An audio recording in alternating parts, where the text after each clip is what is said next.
Ready? Yes. All right, welcome, everybody.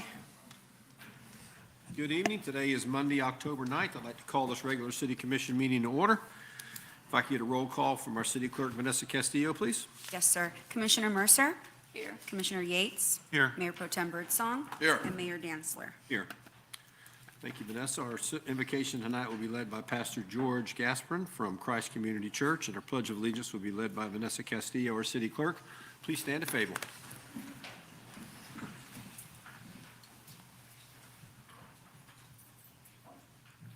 Will you pray with me, please? My Father, thank you for who you are and the place that you occupy in our lives. And before this meeting begins, I pray for the men and women before us, the leadership of our city.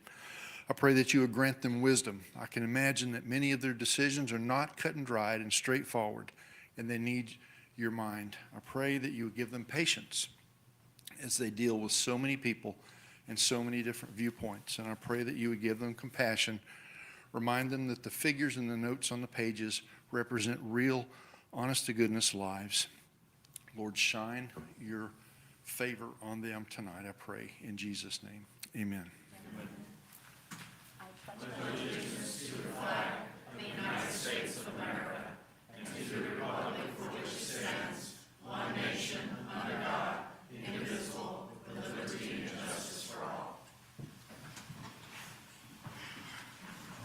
Okay. So we have a presentation on Safe Sleep Awareness Month. This will be made to Alicia Weaver from the Children's Home Society. Then we're going to have a Florida Greenway and Trails Month, Mobility Week and Trail Town Designation Proclamation. That will be received by Andy Palmer, her Parks Planning and Strategic Initiative Manager. Then we're going to have a Certified Public Managers Month Proclamation. This will be received by Heather Reuter, our Senior Planner. And then we've got a Community Planning Month Proclamation. This will be received by Eric Labby, our Economic Opportunity and Community Investment Director. And then finally, we'll have a Florida City Government Week Proclamation. This will be received by Katrina Hill, our Public Affairs and Communications Director.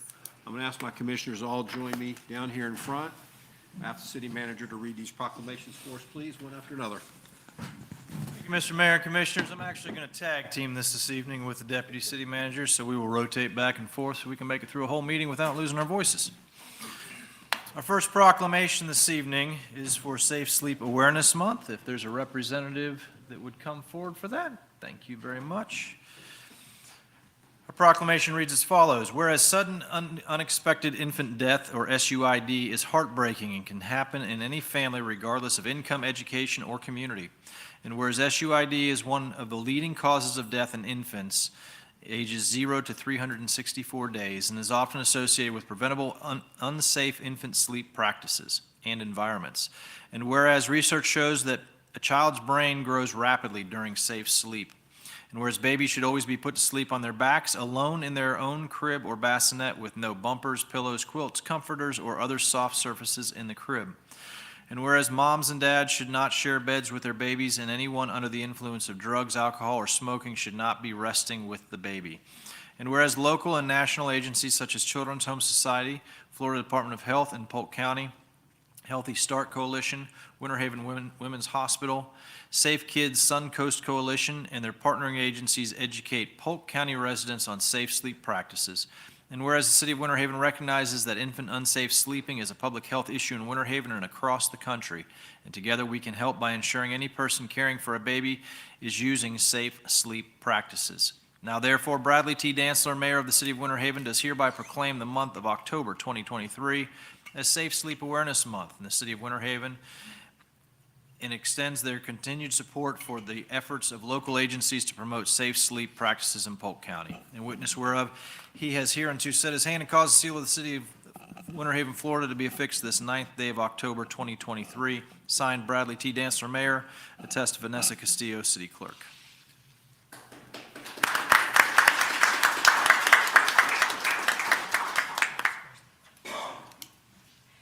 Thank you so much and good evening, Winter Haven. This message, this proclamation is so important for our county. Sleep-related deaths are the leading cause of deaths in infants in Polk County.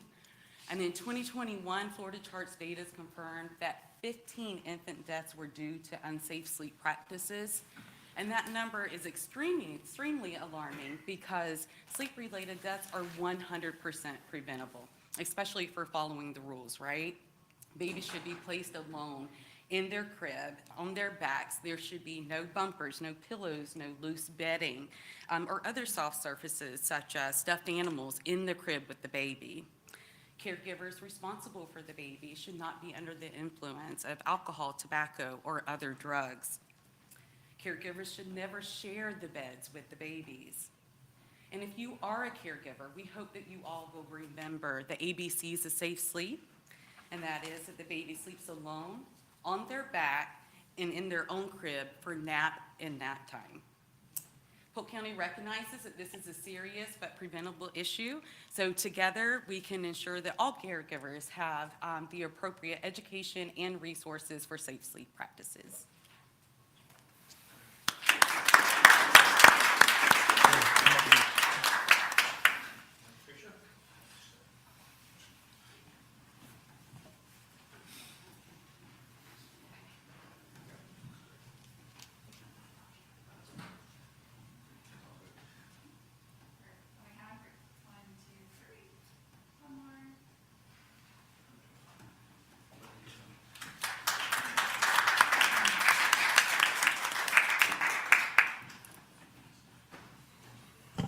Good evening, Mayor and City Commissioners.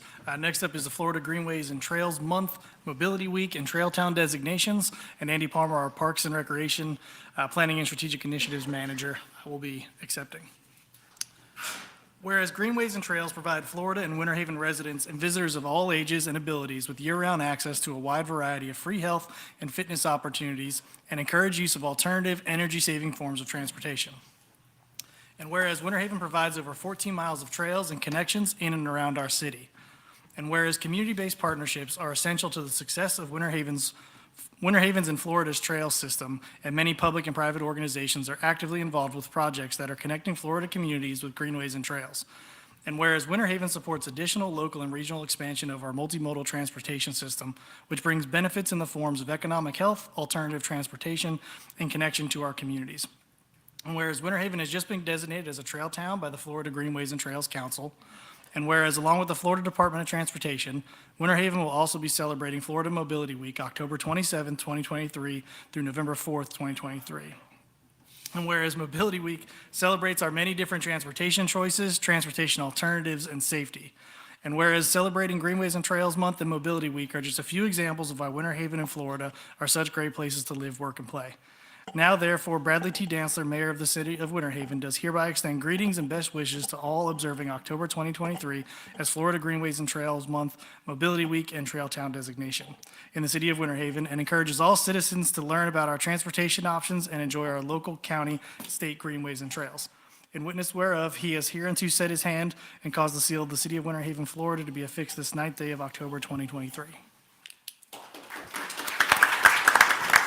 Thank you very much for taking the time to pass this proclamation. Every October is Greenways and Trails Month, and over the past 20-plus years, the city has developed an interconnected system of trails over 14 miles, a lot of which have been actually paid for through various grant dollars. We currently have another 3 miles under construction, including our Lake Elbert Trail and Avenue K, and we have several more great projects in the pipeline. And for these efforts, we were named a Trail Town in 2022.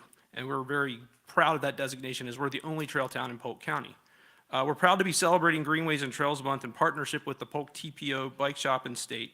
And we're working together to help promote all of the wonderful opportunities in our county, from getting out of one of Polk County's over 400 miles of trails, great environmental lands, to the Slow Roll Ski Show event on October 21st, and just getting out and enjoying our parks. We'll culminate this partnership with an event at the Bike Shop, on October 27th, which we'd like to invite everybody to, where the TPO, county, city, and state will all have staff on hand to provide information on local and state trail plans, as well as some great promotions and giveaways. And we hope everyone who attends will be able to go out for an evening on a trail town for dinner. I want to just close real quick by saying that we don't do this in a vacuum. And our Greenways and Trails efforts are a great example of collaborations and partnerships. We have our great multimodal transportation advisory committee who meet regularly. And the next three proclamations are also great examples of these partnerships, providing opportunities such as CPM help our staff provide and bring back best practices and great professional development. Our community planning division touches everybody, and a lot of these projects actually originate in the planning division, and are all culminating with City Government Week and all the great things that we do to make up the community. Thank you, and we hope to see you on the trail and on October 27th between 4 and 6 at the bike shop. Thank you.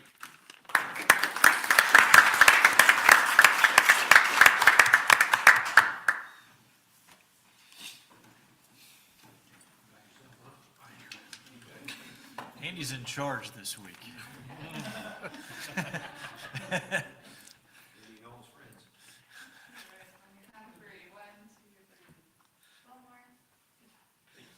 Good job, Andy.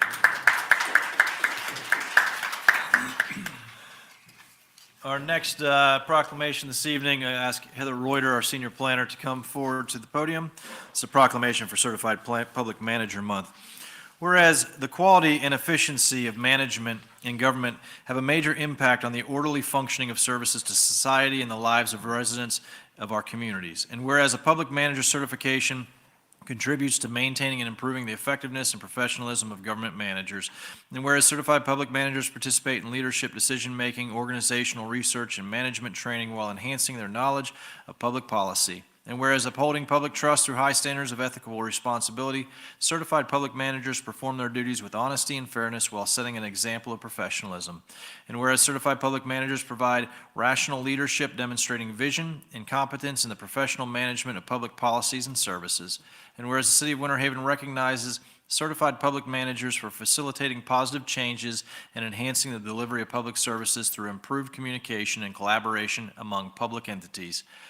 And whereas on October 6, 1980, the Certified Public Manager Board ratified the Constitution of the National Certified Public Manager Consortium, which is designed to monitor accreditation standards and facilitate program development of certified public manager programs around the nation. Now therefore, Bradley T. Dancer, Mayor of the City of Winter Haven, Florida, does hereby proclaim the month of October 2023 as Certified Public Manager Month in the City of Winter Haven, and urges all citizens to honor the achievements and contributions made by all certified public managers in our community. In witness whereof he is here unto set his hand and cause the seal of the City of Winter Haven, Florida, to be affixed this 9th day of October 2023. Signed, Bradley T. Dancer, Mayor. Attest, Vanessa Castillo, City Clerk.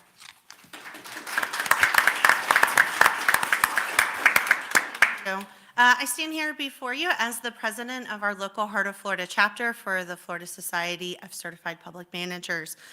So thank you for recognizing those who carry the designation of CPM. The CPM program is a nationally accredited comprehensive management development program open to employees and government agencies. The program's primary goal is to improve the performance of public sector employees and the organizational performance of state, local, and federal governments. Thank you to the City of Winter Haven for continually providing education opportunities for our employees through the Florida CPM program and in turn providing better service to our citizens.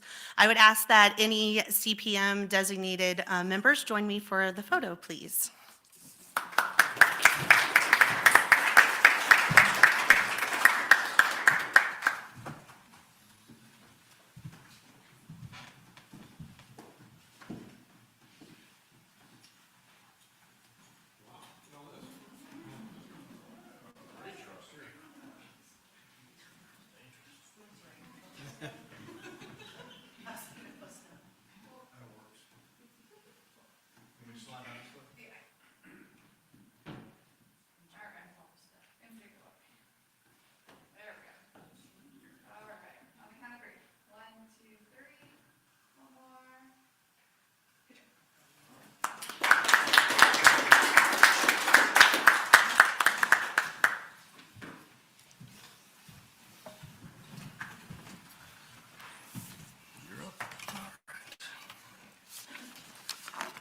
All right, next up is our Community Planning Month proclamation. Eric Labby, our Economic Opportunity and Community Investment Director, will be accepting. Whereas change is constant and affects all cities, towns, suburbs, counties, boroughs, townships, rural areas, and other places. And whereas community planning and plans can help manage this change in a way that provides better choices for how people work and live. And whereas community planning provides an opportunity for all residents to be meaningfully involved in making choices that determine the future of their community. And whereas the month of October is designated as National Community Planning Month throughout the United States of America and its territories. And whereas the American Planning Association and its professional institute, the American Institute of Certified Planners, endorses National Community Planning Month as an opportunity to highlight the contributions sound planning and plan implementation make to the quality of our settlements and environment. And whereas the celebration of National Community Planning Month gives us the opportunity to publicly recognize the participation and dedication of the members of the Planning Commission and other city planners who have contributed their time and expertise to the improvement of the city of Winter Haven. And whereas we recognize the many valuable contributions made by the professional planners of the city of Winter Haven and extend our heartfelt thanks for the continued commitment to public service by these professionals. Now therefore, Bradley T. Dantzler, Mayor of the City of Winter Haven, Florida, does hereby declare the month of October 2023 as Community Planning Month in the City of Winter Haven in conjunction with the celebration of National Community Planning Month. In witness hereof, whereof he is herein to set his hand and cause the seal of the City of Winter Haven, Florida to be affixed this 9th day of October 2023.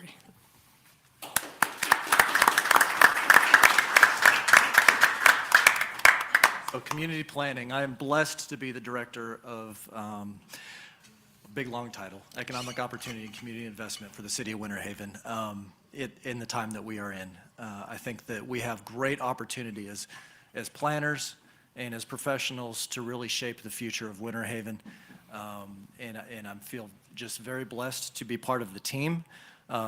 In our planning division, we have Sean Byers with more than 25 years of experience in professional planning. We have Heather Reuter, who is the current sitting president of CPM, as you just heard, and Chris Young, who's also a professionally certified planner. Jordan Warren, who is our assistant, who is behind the scenes, making sure everything is running very smoothly in our department.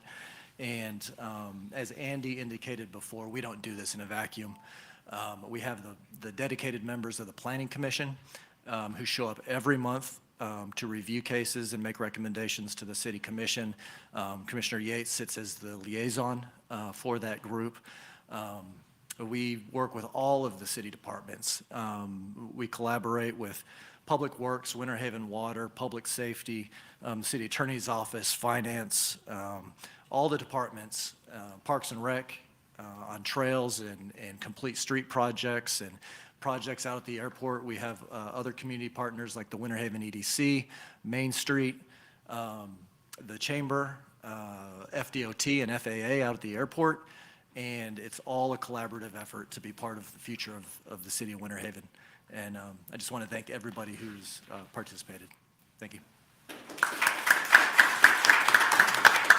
I'd like to invite any of the planning staff, if we have any planning commissioners present, can come up as well.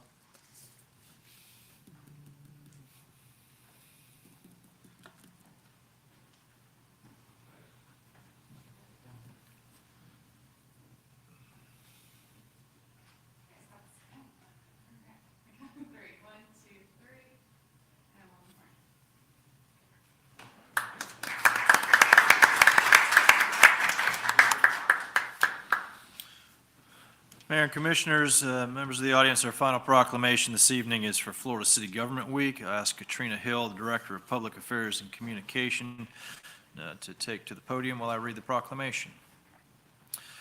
Proclamation reads as follows: whereas city government is the government closest to most citizens and one with the most direct daily impact on its residents, and whereas municipal government provides services and programs that enhance the quality of life for residents making their city their home, and whereas city government is administered for and by its citizens and is dependent upon public commitment to and understanding of its many responsibilities, and whereas city government officials and employees share the responsibility to pass along the understanding of public services and their benefits, and whereas Florida City Government Week offers an important opportunity for elected officials and city staff to spread the word to all citizens of Florida that they can shape and influence this branch of government.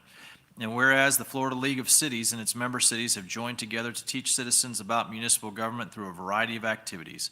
Now therefore, Bradley T. Dantzler, Mayor of the City of Winter Haven, Florida, does hereby proclaim the week of October 16th through the 22nd of 2023 as Florida City Government Week in the City of Winter Haven, and encourages all citizens, city government officials, and employees to participate in events that recognize and celebrate Florida City Government Week. City of Winter Haven encourages educational partnerships between city government and schools, as well as civic groups and other organizations. The City of Winter Haven also supports and encourages all Florida city governments to actively promote and sponsor Florida City Government Week. In witness whereof, he is hereunto set his hand and caused the seal of the City of Winter Haven, Florida, to be affixed this 9th day of October, 2023. Signed, Bradley T. Dantzler, Mayor. Attest, Vanessa Castillo, City Clerk.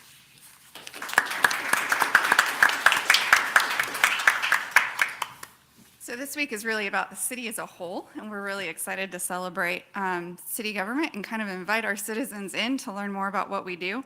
You may remember last year we did an essay contest for City Government Week. This year we did a t-shirt design contest. We had over 60 submissions, as young as 5 years old all the way up to adults. 5 winners were selected from the different age groups, and those shirts will be available at our City Government Week event for the public to buy and wear their City of Winter Haven shirts. Those designs are all about what do you think of when you think of Winter Haven. So there's some cool designs there I'm excited to unveil. We also have our event on October 21st, so Saturday, from 10 a.m. to 1 p.m. in Central Park, the library, and the park just north of Central Park. It's called Hands-On Haven, Trucks, Tech, and Tales. So there'll be a touch-a-truck event with everything from police, fire, garbage trucks, water trucks, camera trucks, vacuum trucks, all the good stuff. The ambassador animals from the Natural Resources Department will be there for kids to interact with. We will have a job fair in the library hallway, and IT and the library staff have teamed up to do a technology petting zoo inside with cool things like nitrogen ice cream and drones and video games. So lots of fun for the whole family. We hope you guys can come out and just celebrate all of our departments and let our citizens kind of come and interact with what we do on a daily basis. So if there's anyone here, I know there's a few that are helping pull that event together, I would like to invite them up for the photo.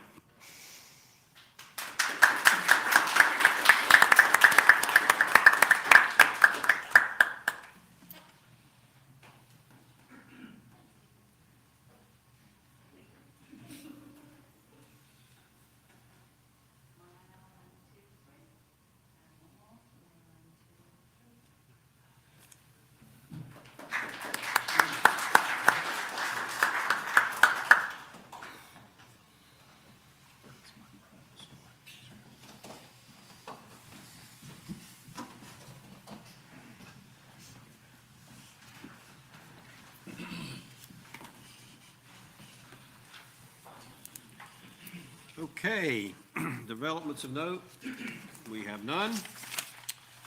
Next up, Commissioners, you have in front of you the minutes from the August 23rd, 2023 City Commission meeting, Commission Agenda Review Session, and the August 28th, 2023 regular City Commission meeting. Mr. Mayor, Yes. move approval of all sets of minutes. Thank you, Commissioner. We have a motion to approve all sets of minutes. I'll close the City Commission meeting and open the public hearing. Anybody from the public like to speak to any item on the minutes, please do so at this time. Seeing none, I will close the public hearing, reopen City Commission meeting. All those in favor of the motion indicate by saying aye. Aye. Opposed, like sign, motion passes. Comments from the audience. We have 6 people that have shown up to speak, but anybody is welcome. I'll start off with Linda Fife, if you'd come forward. Give us your name and address. You have 5 minutes. Excuse me. And, yeah.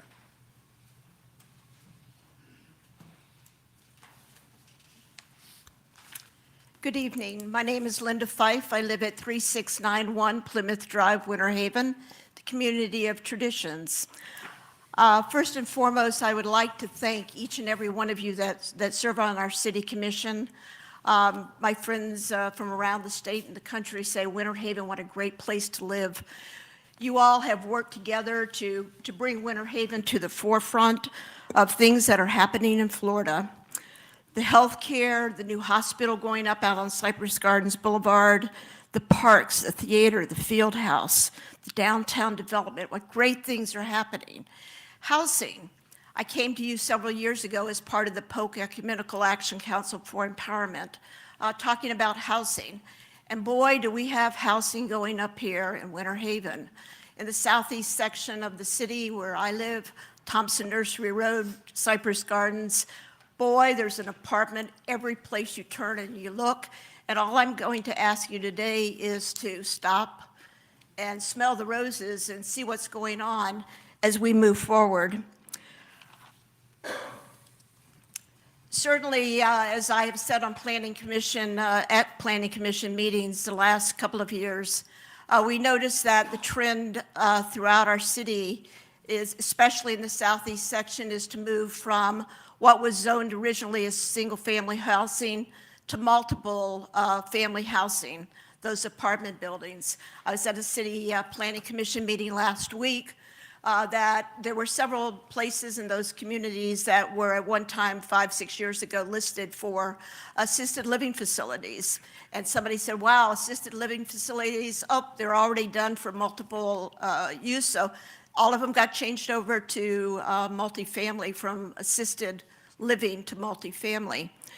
As so noted in the Planning Commission meeting the other night, Mr. Byers noted that the one that was approved by the Planning Commission, this 3-story multifamily community, is surrounded by single-family housing. And these are things that we look through. I sat in on a Zoom meeting with the Lake Wales corporate group that is planning the 4,300 housing units that will be, and the only entrance for the next 5 years will be off Thompson Nursery Road at the intersection of what is reserves at Lake Ashton on the north side, which is Winter Haven. So we're being crunched. Thompson Nursery Road, as I've said here the last few years, is in the process of being under construction. We're only going to have one entrance into this massive development off Thompson Nursery. And things need to, we need to step back. When we go down Cypress Gardens Boulevard, Thompson Nursery Road, what we're seeing are apartments, apartments, and more apartments. And we think, where are the jobs? Where are the people that are going to be living in these apartments? Our school district, the Planning Commission meeting the other night, they did not have updated information. My conversation with Superintendent Hyde regarding where those students were going to go, nobody had that information. So as you move forward and we become the city that all of us want to live in, this has been a great place for me. I've been associated with the city for over 60 years as I've come and gone and visited here. So I'm just going to ask you, as you move forward, those of you that are lucky enough to run unopposed this next month, we're going to be happy to see that JP's seat's going to be filled on the November 7th election as we move forward. So all I'm asking you, that especially as the City of Winter Haven resident, that whoever, and you're going to reappoint some people to different commissions tonight, as we move forward, that I as a citizen and all of those people that live in Winter Haven know that whenever they are going to a meeting, that they are being heard and that their concerns are being addressed by each and every person that you appoint to any commission. Thank you very much. Thank you. Next up, we have Harkin Rashad. Hakeem Rashad, please come forward and give us your name and address. You have 5 minutes, Mr. Rashad. My name is Hakeem Rashid. I live at 140 Avenue P Northeast here in Winter Haven. And I came to talk to you guys today. I'm the vice president of the of our committee, of our concerned citizens committee, and we wanted to know about a program that we have here that's called the SHIP program. We're supposed to be meeting with Diane Durr sometimes this month, later on in the month. But we had said that, hey, it's about time we start going to the commission meetings, so we don't want to miss the commission meetings anymore, because we want to know what's going on in the city and whether or not we can help get anything done. So with this SHIP committee, we were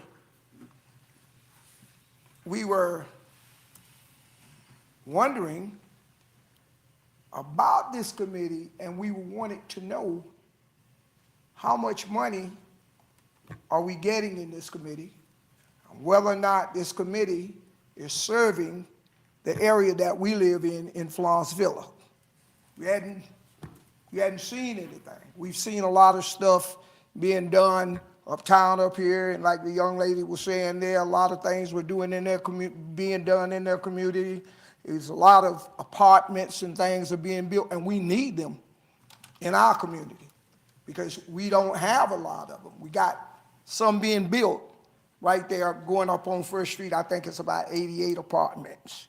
And right behind me, they have some apartments that they're starting to build now on Avenue O there. But we wanted to know about this SHIP program because we heard that this program paid for housing, paid for homes, and paid for the apartments. And we wanted to know whether or not we could get some of that money to do what we need to do in our community, because we're concerned citizens there, and we want to know what's going on and what's happening as far as that's concerned. We hear about things being built other places and see things being built other places, but nothing is being built down in our community. So if we could get some of those funds to do what we need to do in our community and make our community better, we would like to do that. We know that the city needs affordable housing, and so that's what, well, I'm getting ready to build affordable housing, about 12 of them. And we would like to know, where can we get the monies to do this? I've already acquired some money from the bank and to build up these affordable housing apartments, so we would like to really partner with the city, because we know and we've heard that the city say, well, we need affordable housing, we need affordable housing. We don't have this housing. So I'm one that would like to build some of this housing. And we want to know, what we need to do to get some of these funds so we can do this in our community. Okay, Okay? thank you. And these are some of the members, if they would come up here with me, of our group. It's right there in the chair. And I understand you're meeting with Diane Durr next week, is that what you said? possibly at the end of the month. Well, But that's we the didn't one- want to wait that long because this is the first Monday, this is the second Monday in the month, and I didn't know whether or not that fourth Monday was going to come up before we got a chance to speak with her. You're meeting with the right person, I can tell you that. She'll be able to Yes. help you get started in the right path there, so, In the right path. yep. Okay. Mr. Rashid, also, Yes, if you sir. could make sure that Eric Labby, who's sitting right beside you, right here, Okay. that he All has right, your Eric. contact information, and we'll work to expedite that meeting as quick as we can. Yeah, because we before we started doing the project that I'm doing now, we went to Eric. And he told us, say, well, okay, maybe we can partner with you, go out and you get, you get the money and stuff. And once you got it, then you come back to us and tell us, so Eric, I got it. So, Okay, just so make sure we have your contact information, and we'll follow up with you immediately. gotcha. Thank you, sir. Thank you. And we like to, I missed this part, we like to thank all you guys for representing and serving our city. We appreciate you. Thank you. Next up is Savannah, but she's going to speak, we're calling you Savannah when we get to number 12A on the agenda. And Alicia, you are going to speak on 5A, safe sleep. Oh, did you sign in, Alicia, for your proclamation? Okay. Pardon? Yeah, Alicia Weaver was next. Next, we have St. Vincent de Paul. If you just give us your name and address, please. You have 5 minutes. So my name is Morgan Pohappen. I'm a disaster case manager supervisor with St. Vincent de Paul Disaster Services. My address is 26325 Deer Road, Punta Gorda, Florida. I'm here tonight to share with all of you and the residents of Winter Haven about our disaster case management program, as well as that is now available to all Hurricane Ian survivors, as well as share the statistics that we got from FEMA on the residents within Polk County that applied for assistance after Hurricane Ian last year. The Disaster Case Management Program is a time-limited, long-term recovery program that is made available to the communities that have been impacted by natural disasters through a grant from FEMA.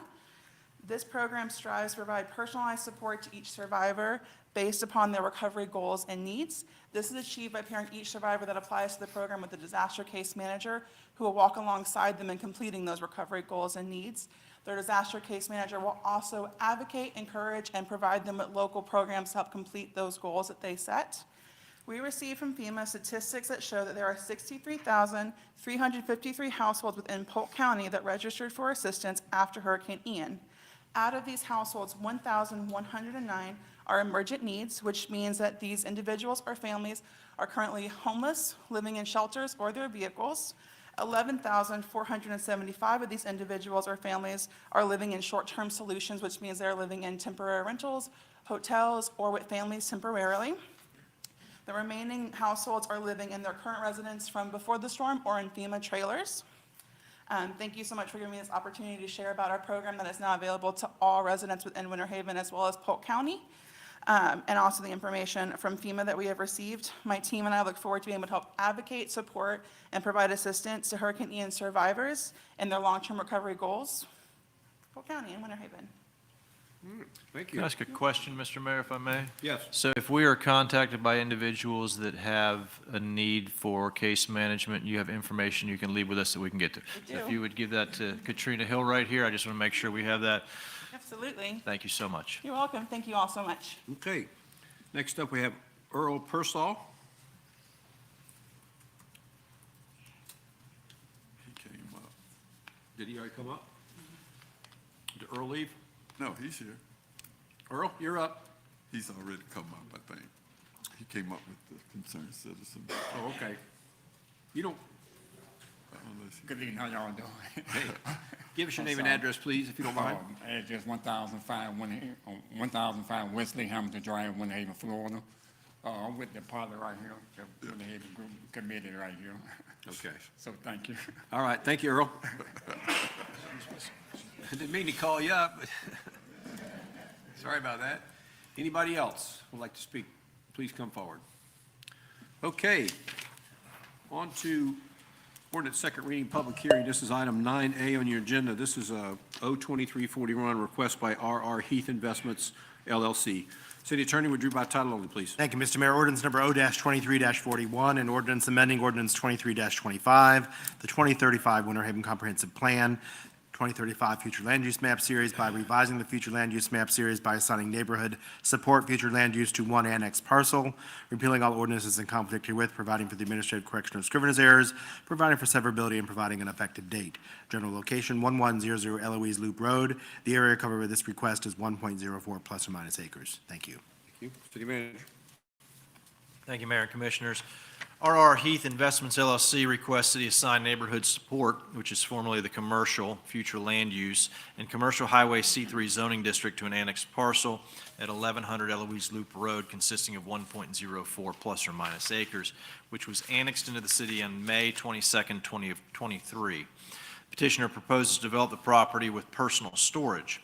Subject property is surrounded by the CSX railroad tracks to the west and south, single-family residential located in unincorporated Polk County to the east across Macon Road, and a lift station and drainage retention tract for the Harmony on Lake Eloise subdivision located to the north across Eloise Loop Road.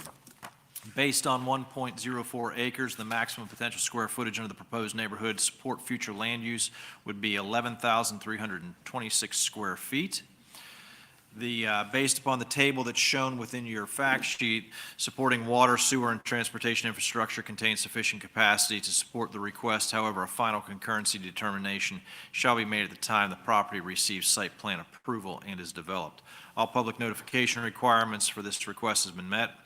Unless both, with Chapter 2023-304 compliance, this is our state law pertaining to amendments.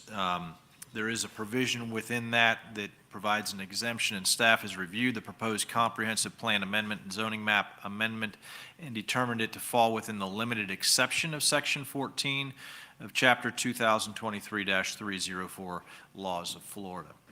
Staff's review of the request yields the following. The assignment of neighborhood support future land use in C3 zoning district is appropriate due to the subject property's location at the intersection of two collector roadways and there is sufficient public infrastructure capacity to accommodate the maximum theoretical development under C3. There's no direct financial impact to the city with these requests.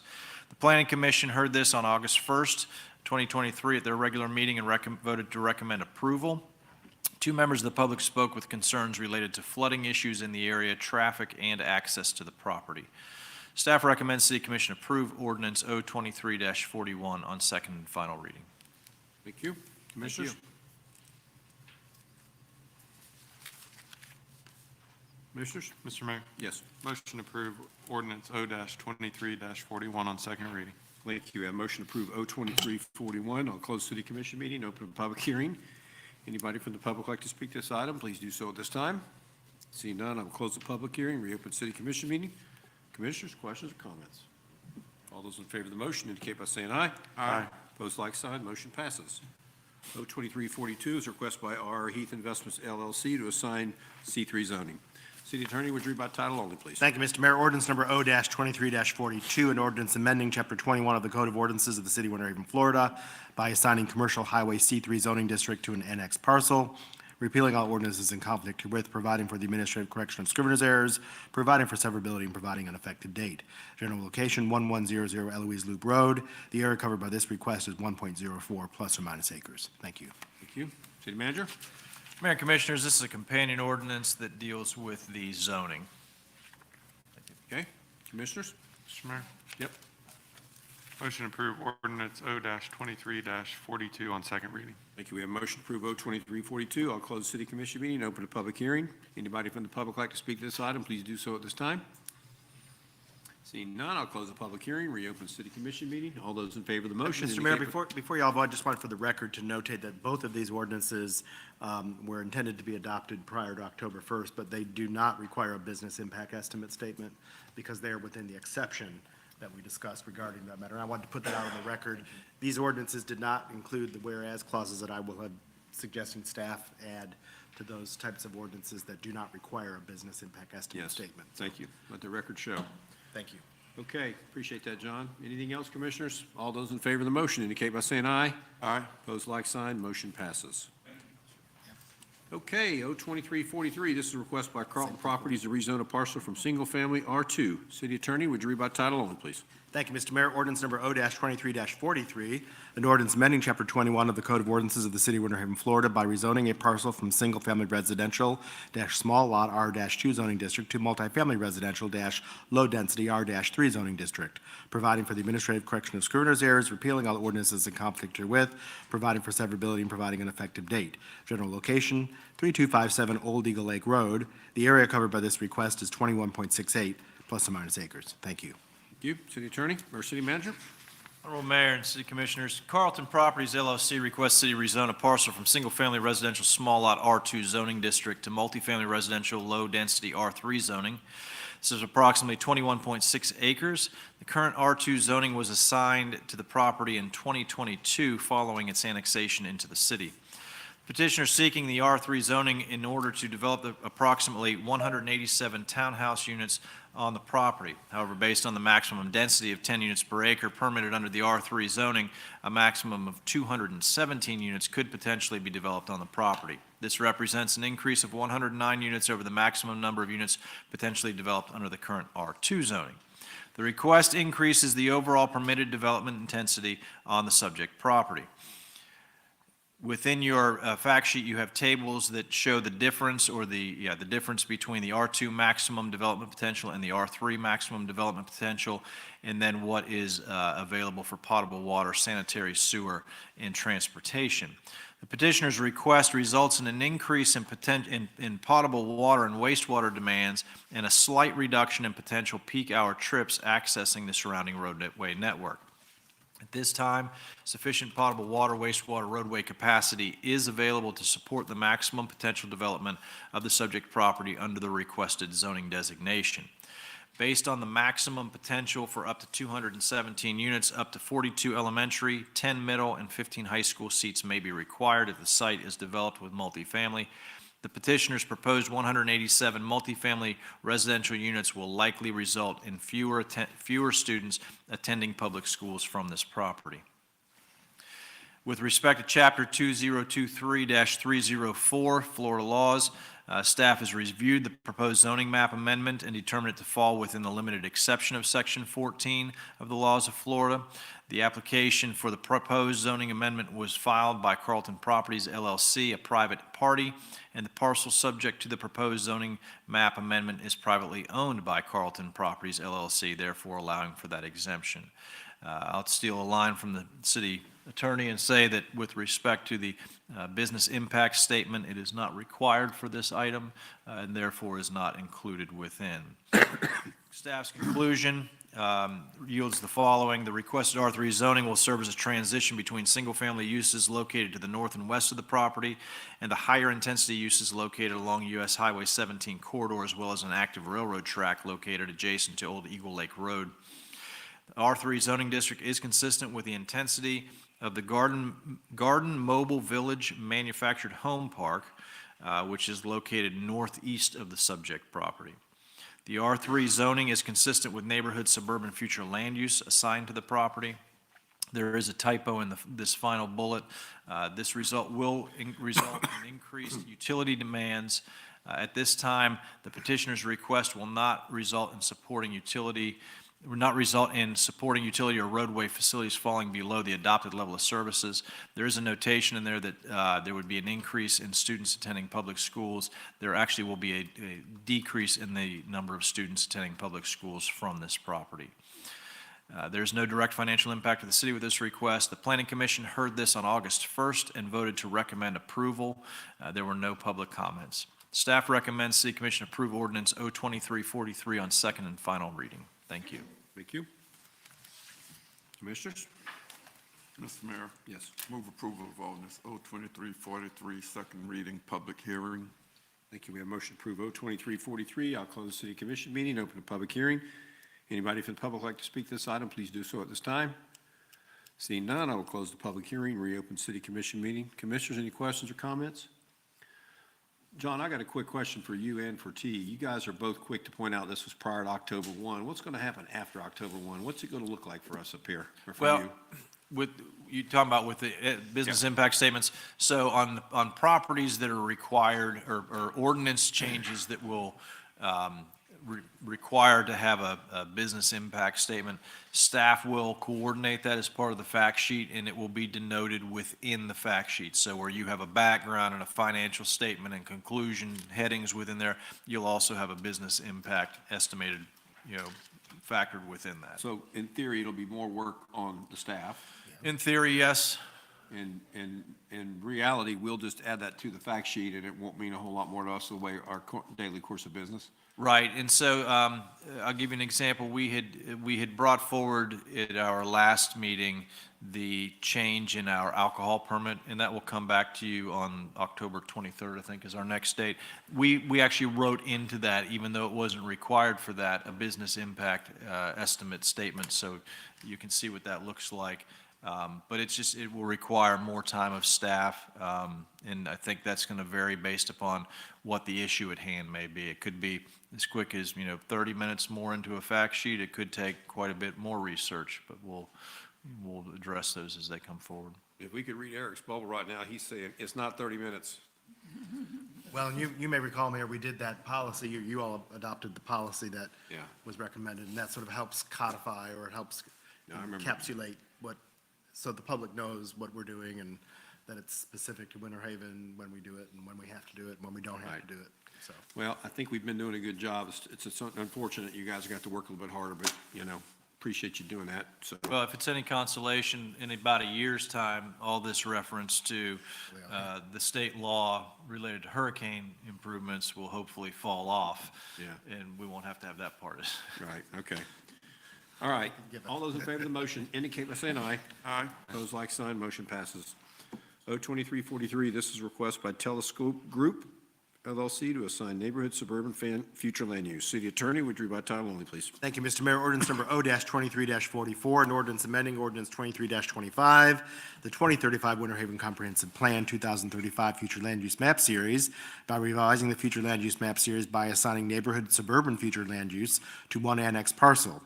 repealing all ordinances in conflict herewith, providing for the administrative correction of scrivener's errors, providing for severability, and providing an effective date. General location, the parcel is generally located 600 plus or minus feet north of Thompson Nursery Road and 3,000 plus or minus feet west of US Highway 27. The area covered by this request is 2.58 plus or minus acres. Thank you. Thank you. City Attorney, City Manager. Mayor and Commissioners, this one's a little more complicated, so just kind of read a little bit more into it. Telescorp Group LLC is requesting the city assign neighborhood suburban or former residential low-density future land use to a PUD zoning on an annexed parcel generally located 600 plus or minus feet north of Thompson Nursery Road and approximately 3,000 feet west of US Highway 27. You see the parcel that is denoted on your screen in the blue outline. This contains approximately 2.58 acres and was annexed into the city in May of this year. Petitioner is proposing to develop this parcel along with 3 adjoining parcels that were previously annexed into the city approximately 20 years ago. The development would be with 256 townhouses and customary amenities. The project is a phase of the larger Preserve at Lake Ashton development covered by a PUD originally approved in 2018 and last amended in July of 2022. Within the subject parcel that you see in blue lies 42 of the proposed 256 townhouses. So the Preserve at Lake Ashton extends across parcels lying both inside the city and in unincorporated Polk County.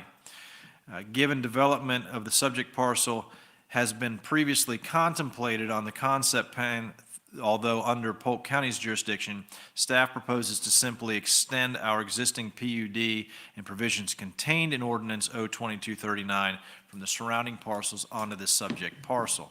So basically, we have a PUD that covers this whole area, and now that this has been annexed in, we're simply adding that PUD language to this parcel as well.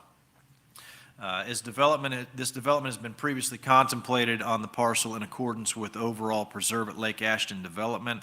There will be no additional demands on any supporting infrastructure as a result of this request. Staff's review of the petitioner's request yields the following conclusions. The requested neighborhood suburban future land use and companion planned unit development zoning district are consistent with the respective designations on surrounding parcels both inside the city and in the remaining unincorporated areas, and the request will not result in any additional demands on supporting utility, roadway, or public school infrastructure. There's no direct financial impact with these requests. Planning Commission heard this on August 1st of this year and voted to recommend approval. There was one public comment relating to the need for future continued access to the parcels located to the north of the subject property. I believe it is somewhat of a wildlife sanctuary. Staff is informed the resident that the overall Preserve at Lake Ashton PUD does require that access. So that issue has been fully put to bed.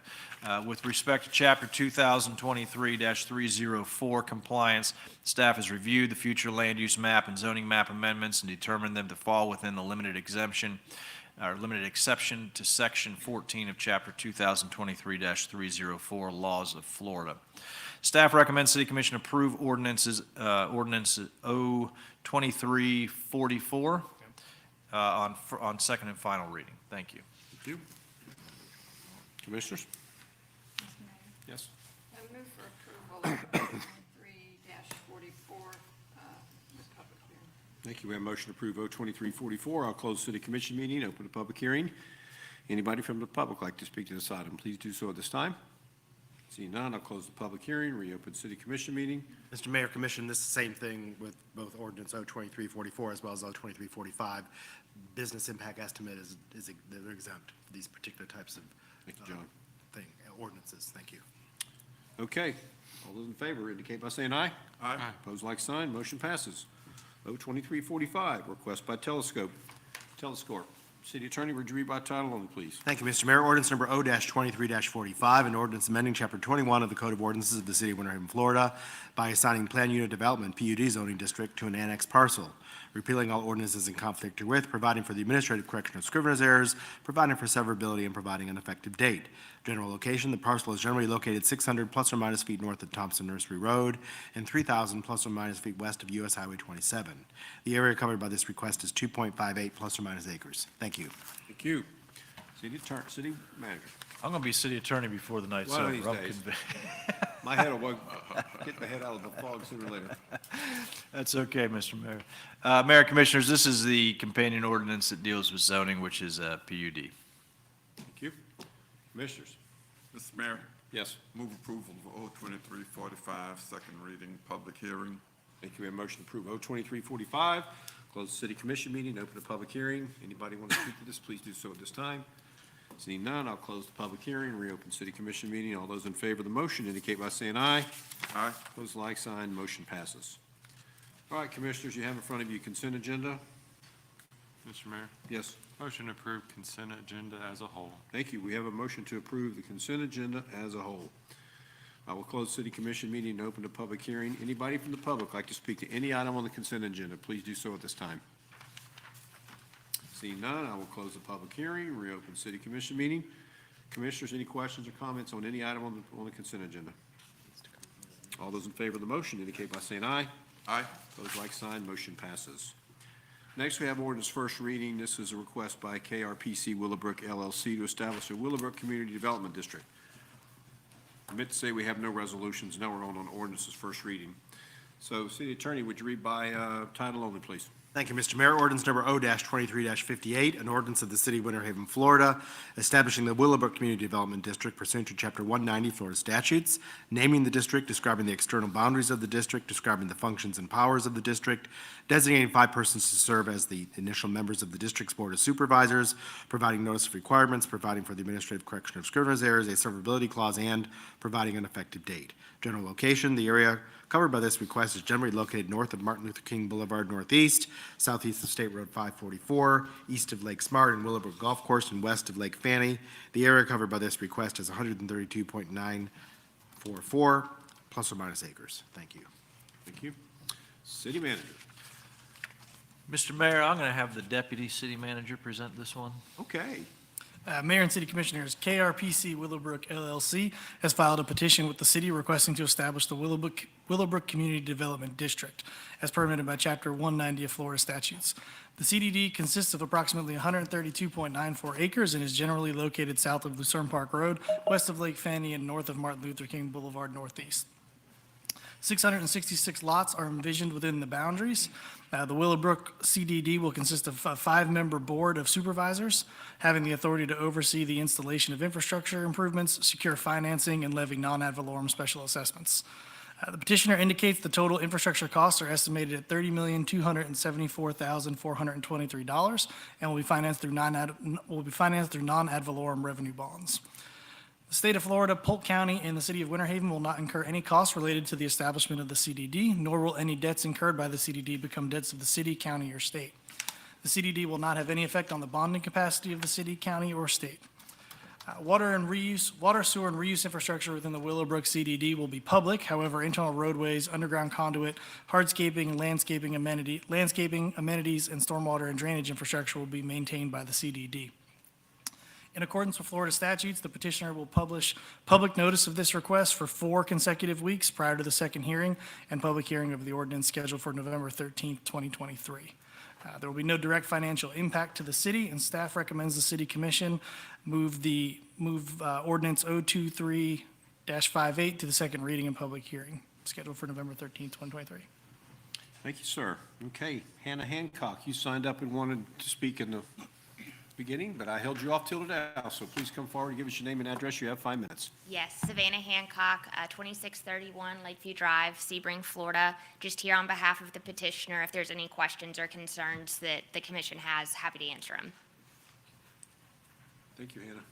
And Mr. Mayor, Commission, like the other ordinances we consider tonight, a ordinance establishing a CDD is also expressly exempt from the requirements of establishing a business impact estimate as well. Okay, so we will take this up on the 13th of November. New business, Chain of Lakes Phase 2 interlocal agreement. City Manager? Thank you, sir. So this pertains to the redevelopment of Phase 2A of the Chain of Lakes Park. Just as a little historical perspective, the Field House, the Advent Health Field House and Conference Center was opened in January of 2020. That project was completed via successful partnership between the city and Polk County Board of County Commissioners, facilitated via an interlocal agreement, which laid out the terms, conditions, and funding for the project. This Phase 2 project is proposed to be my tongue's not working, to be completed through a similar agreement. The elements associated with the agreement are longer-term master plan, focus on the core area, which is the baseball field, and support amenities for that. They are associated with this interlocal agreement. It is a $20 million estimate to be funded through terms via the proposed interlocal agreement. These include 4 lighted artificial turf collegiate baseball fields, a building with concession, restrooms, locker rooms, and other support spaces, parking lots, ingress and egress roads and drives into the site and internal to the park, stormwater and man-made wetlands associated with the new improvements, landscaping, and site amenities such as shade, bleachers, benches, trash cans, and other comfort items throughout the park. The major elements of the interlocal agreement include the following. The city will procure, manage, and incur the indebtedness over a 20-year period for the new improvements. That will be coming to you sometime in the month of December in terms of a bond issuance that we are packaging at present time. In the event the revenue generated from the 4th and 5th penny or percent of the tourist development tax is insufficient in any given fiscal year for the county to meet its obligations, then the county shall carry the shortfall forward, and it becomes due and payable within the next semi-annual payment. The new facilities are intended to be available for use no later than February 15th of 2025. As additional consideration for the county's pledge, the city shall grant the county during the term of this agreement a preferred rental rate of 25% off standard rental rates and all dates with first priority usage as reasonably determined.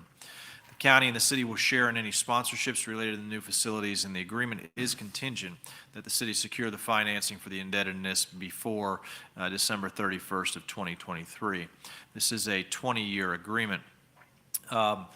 Pending final approval by the City Commission this evening, the BOCC plan to consider this interlocal agreement at their October 17th meeting. It's my understanding that they will have a workshop this coming Friday. Myself and Andy Palmer will attend that to be able to answer any questions. So now down to the nitty-gritty of it, the financial aspects of it. So the total build-out of this core area, which is the baseball field portion, is $20 million. The funding plan for the $20 million is shared between the city and county. The city presently has $5 million in cash available and set aside within a construction fund in the 23-24 budget. The county will contribute $5 million in cash within 30 days of the final execution of the interlocal agreement. The $5 million will come to the city towards the project, and then the city will bond $10 million with the city and the county both being responsible for principal and interest on an equal share of $5 million. So at the end of the day, we walk away with $10 million in that bond, but our portion is principal interest on $5 million of the yield.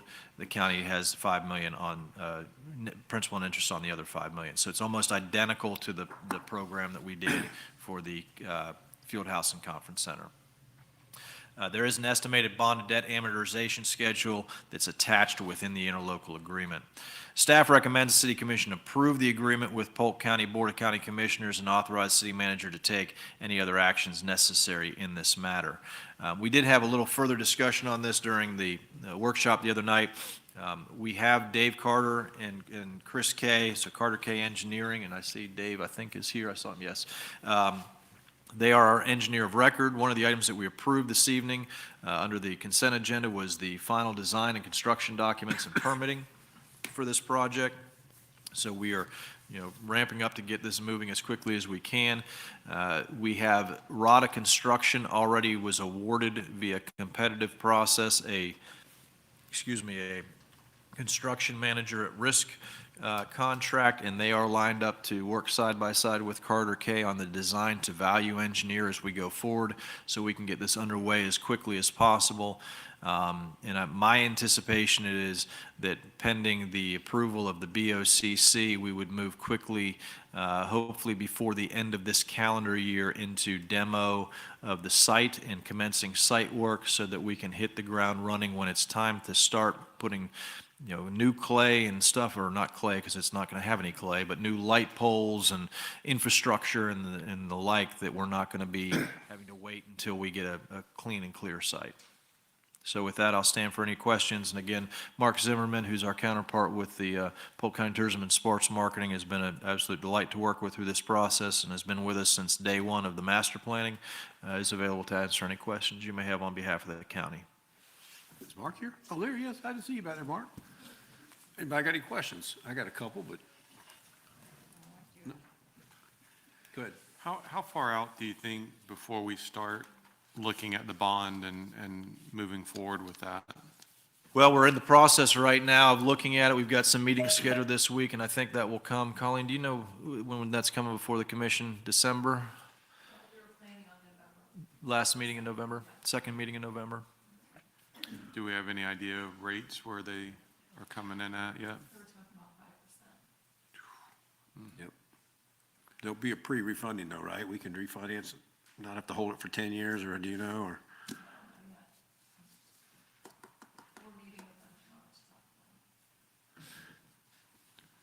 I think that's all I have for now.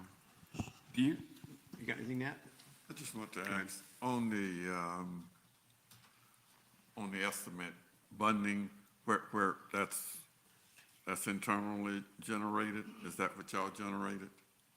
The estimate, That's- amortization? That came from Jake Lumber. He's our financial advisor. Oh, okay. Jay Glover and Dwayne Draper have worked, I think, on, as long as I've been here, I think on every bond issuance that we've done. So we've had them at the table since the past couple of months, helping us navigate this.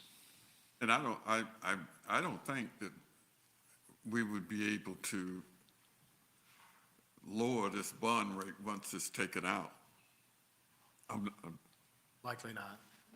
I'm just saying, Well, we can refinance the bond. That's what I'm saying, when rates go down, but you can't, they're not gonna let us change the rate. Once you got the rate, you And got if it. you, one of the conditions within the refinance, and this is only fair and equitable, is that if there's a refinance that lowers the P&I, that is, on both sides of the table that happens. So with the city's contribution towards that as well as the counties. Yeah. And that's only fair.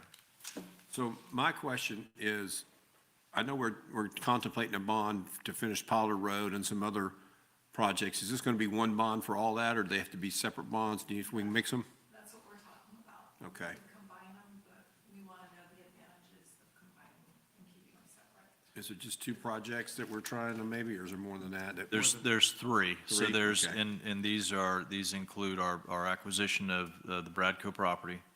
Right.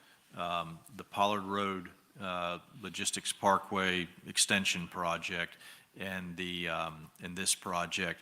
And two of those, certainly Pollard Road and this project, the benefit of the bonding in that is, well, first off, the projects are being funded in part by outside parties. So the state is contributing just shy of $10 million into the Pollard Road project. The county contributing 50% of the cost into this project, so we're getting projects delivered at a fraction of the cost for our residents. The other aspect of the bonding is that makes sense in this scenario. These are improvements that will last for many years into the future, and therefore we're spreading out the payment on that over a 20-year window with the bonding, so that today's residents aren't carrying 100% of that burden when you know that the facilities are going to be utilized long-term by future residents. So it spreads that out and more equitably distributes that cost. Yes. I have a question. Was a 30-year bond looked at, or just a 20-year? Is it just our standard for 20 years? I think we contemplated it and we settled at the 20-year bond. I believe that's what our financial management manager had looked, we looked at that, yes, and recommended that. But again, we'll continue to have, as you've heard, meetings to finalize those missions, so we can present back to you all. Normally, you get a 20-year with a 10-year refinance option, but sometimes you can get a 5-year refinance option. No penalty for repayment if you can't do that. This is an environmental question, and I don't know, MJ, you may know, or somebody over here from our engineering department. Are we improving the lake quality by doing this, or is it going to be the same? Get rid of a lot of muck down there. I'm wondering if there's any way we could pull Swift Mud in here if we're improving the lake quality, and maybe get a little bit of grant from Swift Mud to help us with some of this. Well, I think improving the lake comes in two forms. And again, you've identified people that are much wiser on the environmental side than me, but I'll offer my 2 cents for what it's worth. First of all, when we get to the point of being able to address emergent aquatic vegetation within the lake, the shorelines, there will be some enhancement to the lake with that. We're not demucking the lake in any way with this project, but certainly any beneficial planting of non-invasive, natural, emergent and submergent vegetation along the shoreline and removal of what is invasive will be a benefit. I would say more so the fact that we're doing artificial turf, we are putting less chemicals into the ground. We are not fertilizing or using insecticides or pesticides or anything of that nature that you spray on a ball field and then you irrigate it. That's either making its way into the soils that are there, and if you have heavy runoff, you have the potential for that to make its way to the lakefront. So I think that the fact that we're doing a design that incorporates artificial turf does that improve the lake? No, but does it prevent further degradation of a lake from the use of chemicals? Yes. Well, I guess my point is,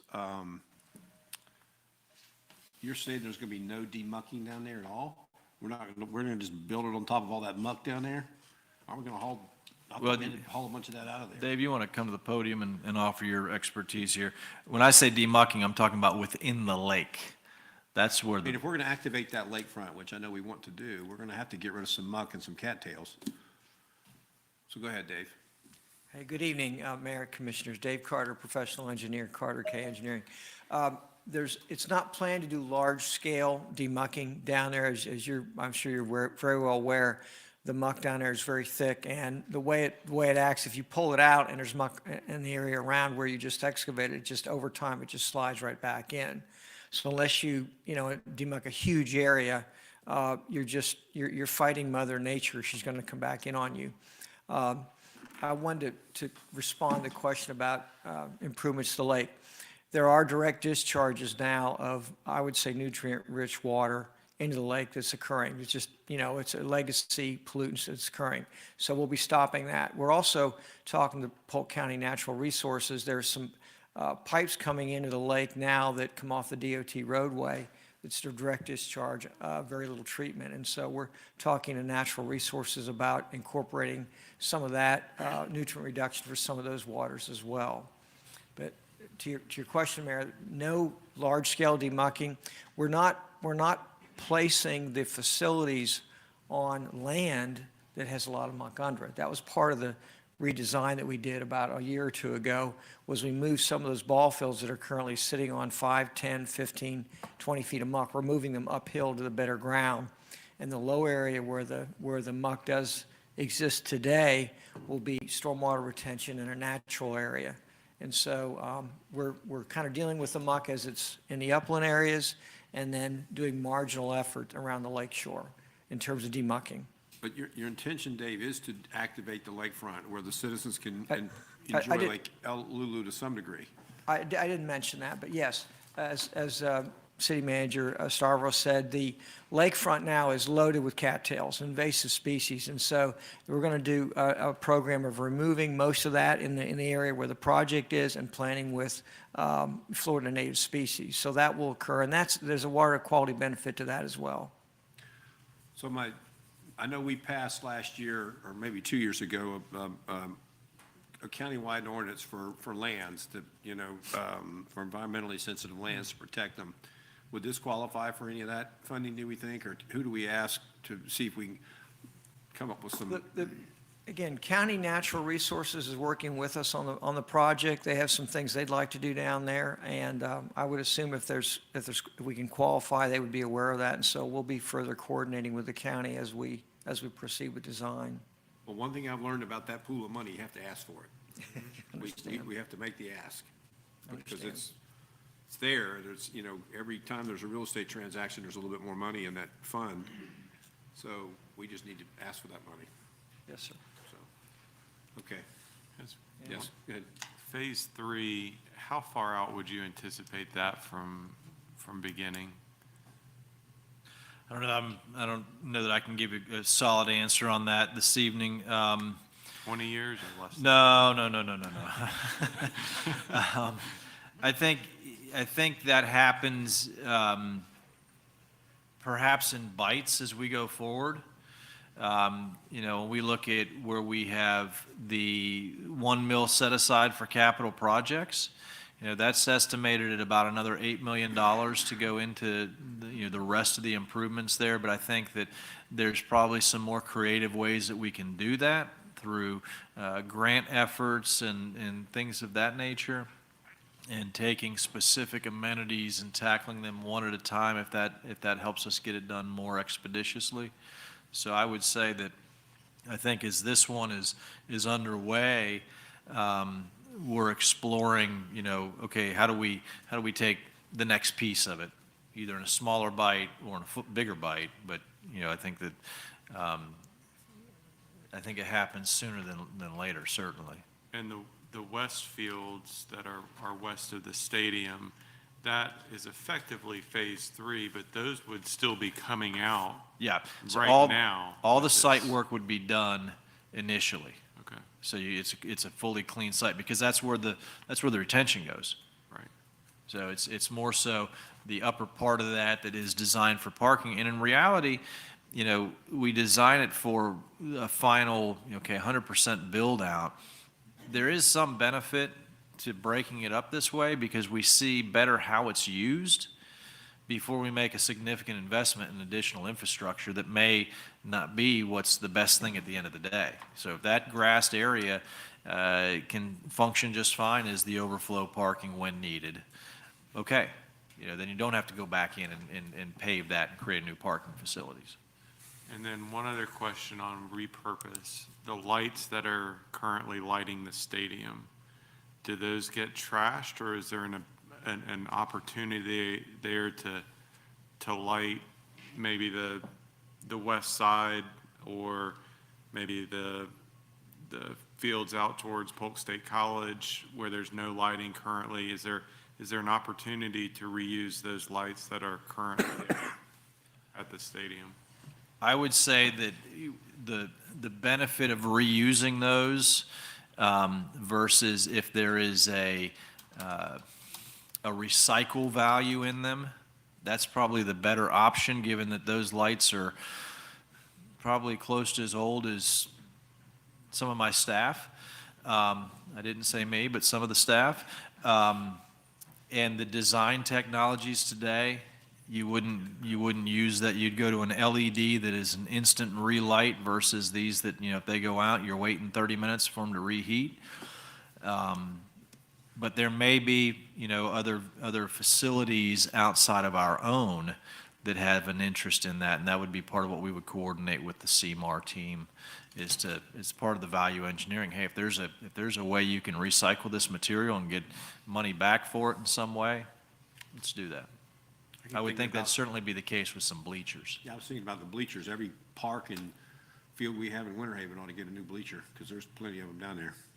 It's just the size of them, and if they're not functional, then that's a recyclable material. There's value in that. What else? Oh, you got some more? Okay. I was going to make a motion. Okay, good. Make a motion to approve the Chain of Lakes Phase 2 interlocal agreement. Thank you. We have a motion to approve Chain of Lakes interlocal agreement. I'll close city commission meeting, open a public hearing. Anybody from the public like to speak this item, please do so at this time. Seeing none, I'll close the public hearing, reopen city commission meeting. Commissioners, any final questions or comments? All those in favor of the motion indicate by saying aye. Aye. Opposed, like sign. Motion passes. All right, liaison reports. Let's start with you, Tracy. Okay, I was here for the auditing services. I was on a week's vacation, so I didn't attend a lot of things, but anyway, for the RSQ, was kind of amazed that one company uses AI for their audits, and so I was very interested in finding out about that and asked some questions about it. They asked, or I asked about, or they told me about the trends. It gives you a lot more trends than pulling 100 checks and sort of going through those and tracing them back and doing that. And it has different areas of concerns that it can do a lot better than, I guess, all the details and things that the auditing services uses that don't use AI. I attended the Polk State College Fiesta Winter Haven, and that was quite good food, quite nice, a lot of things going on, a lot of traditions and everything. It was really wonderful. I saw Vanessa there. So, and then I also attended the Florida League of Cities Legislative Policy Committee, in which I'm on, and in doing that, of course, I'm on transportation and affordable housing, railroad. We kind of got all the other things just thrown in together. But one of the things that was really interesting was on the transportation aspect of that. The governor's main person on transportation, who was a younger fellow, and he was allowed to do some things that hasn't been done, I guess, at DOT for a while. And part of it was, I guess it started with the hurricane and the Sanibel Bridge down there. He wanted it, the mayor wanted it done, and he wanted it done rather quickly, and they had put all their heads together, and they said they might be able to get it done in 6 months, and the governor says that won't work. So they got them all in again, and they got it done in a matter of 2 weeks. They had to, so that the people could, be drivable in 2 weeks, could get in and out. So that was the only one that was not, was cut off. There weren't very many, that and Pine Island, they were cut off from any traveler leaving the island, even after the storm, the hurricane was gone. So he discussed some of the ways that they had done that. And so the governor had given him $1.4 billion additional dollars to improve sort of like I-4 and some of those high-growth areas. And so that's what he was doing. And so he also allowed him to cut a lot of the red tape and cut the timelines and things like that. So he was really inspiring, I guess you'd say, to listen to him and what he's accomplished in doing all of that. They still have the introduction of the projects, as you know, start at the 20-year mark, and the funding is kind of set for those, but with the additional funding that the governor has give him, he can do some of these other areas, the high-growth areas. And the high-growth areas not around the coastal communities, because most of those are densely populated and already have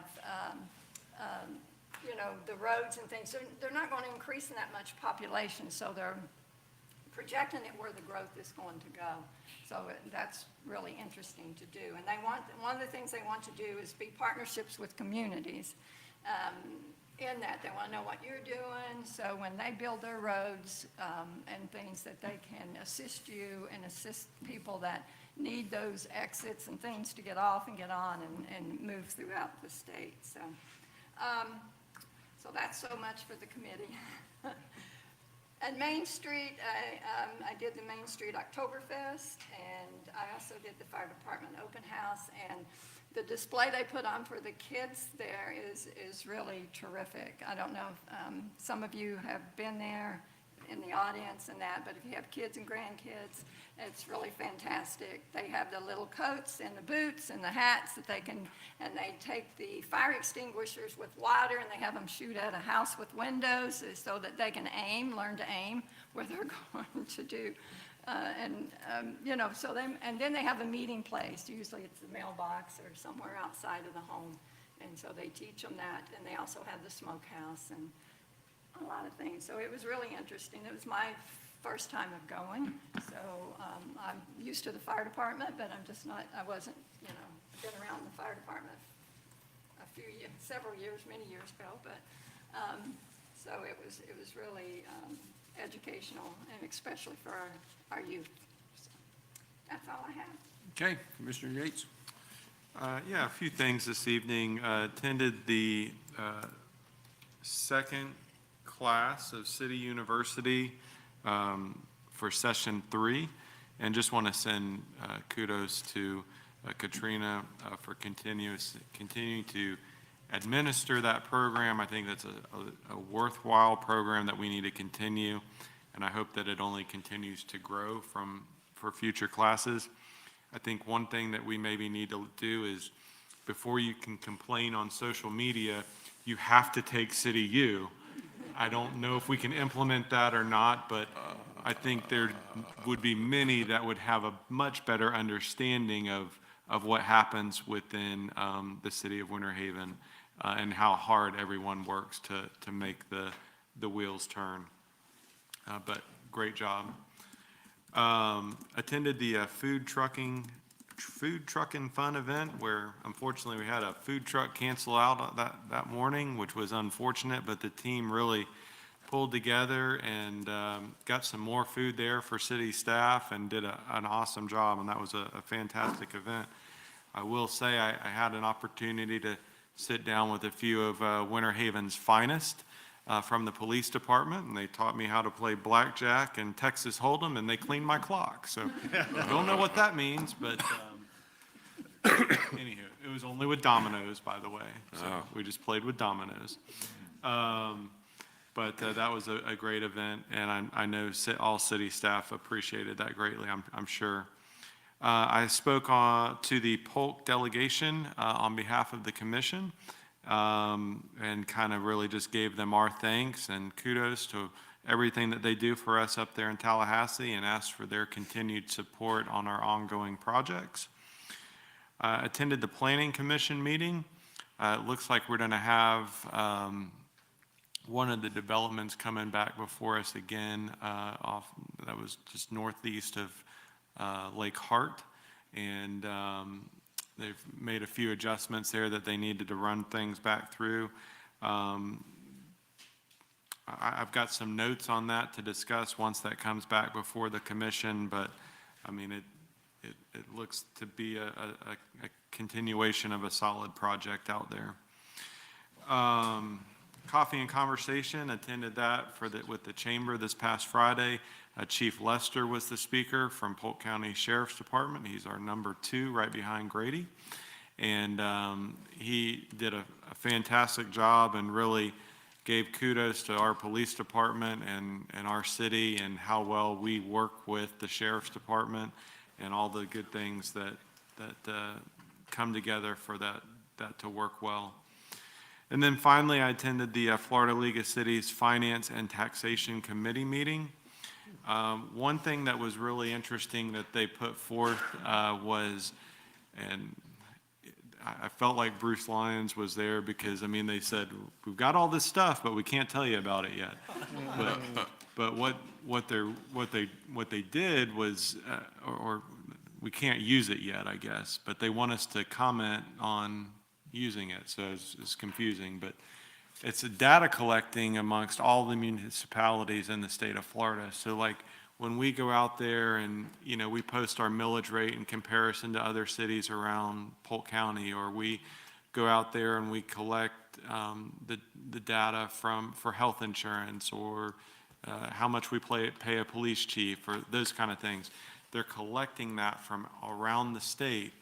And I've got some literature on that to give to staff, and the contact individual to reach out to them. But I think that'll be a good thing, and it'll be an easy spot to go once it's collected for staff to save time on collecting that data.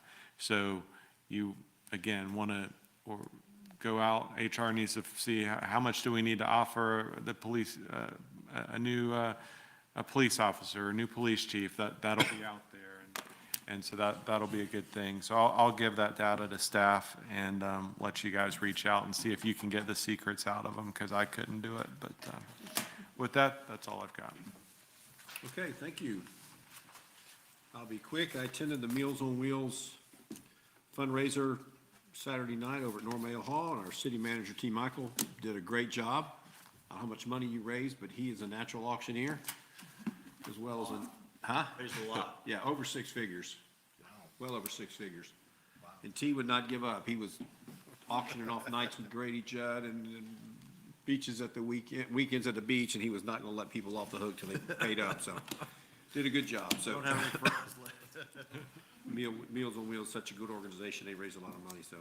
Also was able to sneak down to Oktoberfest for about an hour after that, and it was closing down. But I do want to give a compliment and shout out to all our police officers that were down there. As I was down there at the end, we were kind of shutting things down and kind of moving things around. They all were pitching in and protecting all the young ladies down there that were working, that had been working all day, and there was just, it was just it was a good, safe event, and there was a lot of alcohol, of course, but nobody felt at risk, and I appreciate our police officers sticking around down there and keeping their eyes on everything, so. Had an airport meeting. Bruce does a good job running that thing. Also went to ladies' night. I wasn't supposed to, but I went to ladies' night and walked around downtown. So, great event, a lot of fun. I know you would be there. Yeah, just milling around down there, so. I know it. Hats off to Main Street for putting on ladies' night. So, let's see, Winter Haven EDC and Main Street Winter Haven had a joint event. I attended that. And also this weekend, I go to the Fieldhouse and Conference Center quite a bit and work out. And the girls volleyball was having a tournament down there. And I always like to just give reports when the place is so packed you can't hardly stand it. There's basketball tournaments down there just about every weekend. But when you put on a girls event, girls volleyball or gymnastics, there are parents and grandparents and people everywhere down there. So it was packed. Everybody was having a lot of fun. And, good. It was it's good to see this facility being used and so popular by so many people. And then last, I was at the new South Point Community School ribbon cutting. We had several people there, a lot of fun times, a lot of dignitaries were there. Killebrew was there, and Melanie Bell was there, and several other electeds were there. So got that school up and running, and glad to have that behind us. So, and that was it for my 2 weeks. Let's have City Attorney. Thank you, Mr. Mayor Commission. Oh, wait. Pardon me. I am in a fog. Yeah, I'm always, that's the first time I've seen you. Go ahead. This is the first time I've ever gone last when I was not the mayor. Sorry. Okay, I'll start with the South Point Elementary ribbon cutting. That's out by, off of Thompson Nursery Road. And the thing that was unique about that is that this is a 2-story elementary school. And they built it where the second story is totally ready to go, but they don't have the enrollment yet to go on the second floor, which is really, I've never heard that before with the school, where you build a school that's basically larger than what you need, but you're already planning for the growth. So I thought that was very interesting. Attended the CFDC annual meeting, and our own Brian Yates did a tremendous prayer at the meeting, and so it went on for 30 minutes. I thought he was going to preach, so that was really something. And but he did an excellent job. attended the EDC and Main Street annual meetings, attended the fire station open house, and had the real good hot dogs that they served. They were really great. And I went to Fiesta Winter Haven out at Polk State College. The food was great, and just as I was getting into my groove to dance, and I got up, they stopped playing the music. So they didn't want me to do my Spanish dance. No, they were dancing all around the place. It was really good. And finally, I'm on the Utilities, Natural Resources, and Public Works Committee at the Florida League of Cities. And as you know, last year we submitted, Gary did, we were trying to have a policy that go before the legislatures to include us in the trust fund so we could get more some funding, or at least be mentioned in the, with our One Water concept. So I wanted to do it again this year, but there were a couple other things that were presented to the committee that the committee voted to submit those to. And one of them, which has to do with solar and energy. And, you know, they called it PACE, P-A-C-E. And after looking into that, PACE, they are operating in one county and they're stretching it throughout the state of Florida, and people are investing and being financed, don't even really know the ramifications of what they're doing. And so we want to, that's one of our priorities, is to get the legislature to go back and address and look at that particular issue. And then the other issue is that with stormwater runoff, I know a few years ago there was a push that where at our lakes, and I know MJ will remember this, where there was a real push to reduce the MDL levels in the lakes and what lakes were impaired and all of that. And a lot of that is directly correlated to stormwater runoff. And so our other priority is to put before the legislature a possible solution to new developments. When they do their stormwater retention, that they would have to basically treat that so that, because as you know, all the stormwater basically runs, and I checked this with Gary and he told me what I'm going to say is correct. And I was wondering about it before I would say it. The stormwater for most of our areas runs into our lakes. Now in some municipalities, they have stormwater that's going into their wastewater treatment plants, which is really would be a big headache to have to treat it and that sort of thing. So Gary says that that's not happening in the city of Winter Haven, but that our stormwater is running into our lakes. And so that is a problem as well, because Mayor Dantzler, when we're dealing with Lake Lulu and some of the other lakes, all of that is impacting water quality and what's considered impaired or non-impaired lakes. So that's the other item that we are dealing with. So thank you, Mayor. Okay. For giving me an opportunity. You want me to go again, or are we good? No, you're good. City Attorney. Thank you, Mr. Mayor, Commissioner. Nothing this evening. Thank you. City Manager. Just a report back that last week I had the pleasure on behalf of the city to attend the ICMA, International City County Managers Association Conference in Austin, Texas.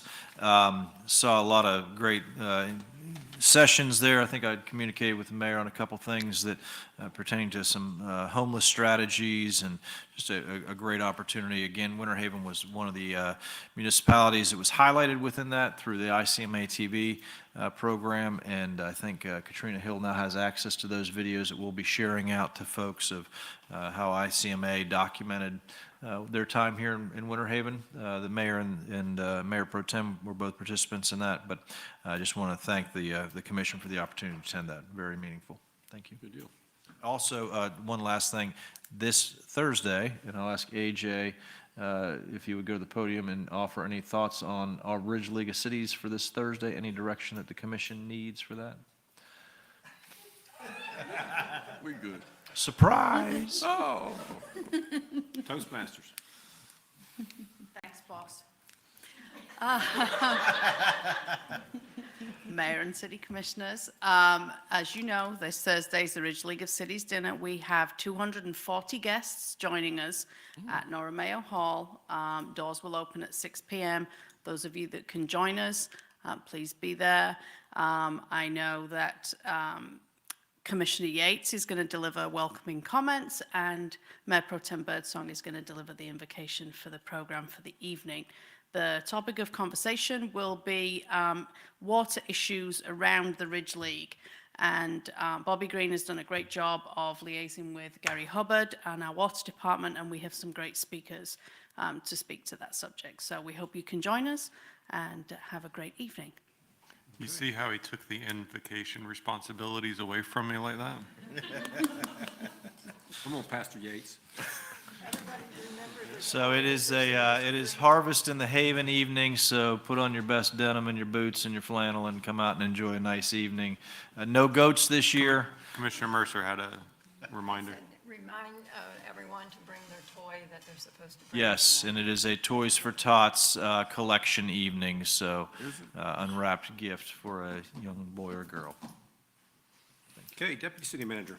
I just wanted to take a moment to commend Commissioner Yates for the way he represented the city at the delegation meeting. Last week, I received some good feedback and kind of comments from some other folks there, and you did a nice job representing everybody here. I also just want to thank you guys for... Did he pray at it, or did he speak at it? I'm trying to figure out. Right before he walked down those steps, probably. But I also just want to thank you for your patience with me working through leading my first agenda items at the workshop last week. So. Okay. Mr. Mayor, Gary Hubbard has just asked to come to the podium and offer some comments on the One Water Summit that will be Friday, so. Okay. That's not what I asked. That's what I heard. Thank you, City Manager. We're having a One Water Summit this coming Friday. It will be at the Field House. We have guests from around the state, full agenda. So if you get a chance, please come join us. And you'll hear about One Water projects from other communities around the state. All day Fridays. Thanks, Gary. Thank you. All right, City Clerk. Yes, and as you already know, the municipal election is going to be Tuesday, November 7th, from 7 a.m. to 7 p.m. That's for City Commission seats number 1 and 5, and it's the regular election and the special election. Election public notices have been advertised, posted in various city buildings. It's on the city website, and we have the same 6 polling locations as we have had since 2019, and that is all I have. Okay, thank you. Can I add a note to that real quick? You can. So I will be November 7th for the election for the canvassing board. I'll be able to be there for that. However, the following Tuesday, it's the audit. I'm not able to be there for that, so I don't know what steps we need, just so you can be aware to start thinking about that. But I will be there on the 7th, but I can't be there on the 14th. If I'm even needed for the 14th, so. We just need, a quorum of 3 will be 2, so we just need to make sure there's the other 2 can. So do we need to institute our backup plan to have the city manager or city clerk attend with the 2 commissioners that? I suppose we could consider that. Let me think about that. That's why I mentioned it now, so. We're going to need 3. I mean, right now, the canvassing board is going to comprise of 3 commissioners. Right. And I think that the way I've interpreted the ordinance that we adopted is if it's necessary, you can appoint you have to do that 30 days before the election. I think if you have 2 commissioners present, even though one's not going to be there, I think you're all right. All right. Yeah, because as a rule, John, like if everything was normal, there would only be 2. Correct. That's why I've just said what I just said, yeah. So will at least 2 of you be available for That Tuesday meeting. that Tuesday meeting? Yeah, yeah. Then we should be good. Okay, emergency matters not received for the agenda. Motion to adjourn. Don't move. We're adjourned.